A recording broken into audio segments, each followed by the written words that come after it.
Peter Obi should count northern Nigeria out of his campaign zone. No single state in northern Nigeria will vote Peter Obi for 2027 presidential election. The reason is this. Peter Obi did not consult us before coming out to campaign or coming out to contest for president in 2027. And Peter Obi did not inform us about his presidential campaign for 2027. So, you can never be president in Nigeria without the support of northern Nigerian youth. So we have no any agreement with Peter Obi.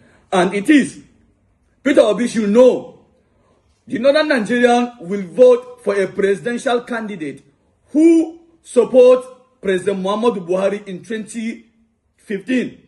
And the northern Nigerian will vote a presidential candidate who supports the northern Nigerian in 2015.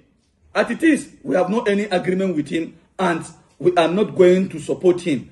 And any single state that voted for Peter Obi, we are going to sack and replace the state coordinator.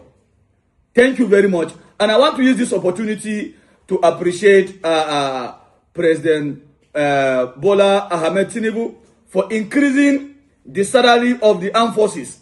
As it is today, the northern Nigerian youth are smiling because the majority of the military today are northern Nigeria. We are the ones smiling. We appreciate Mr. President for doing that. Thank you very much, President Bola Ahmed Tinubu, for the salary increasement. Thank you.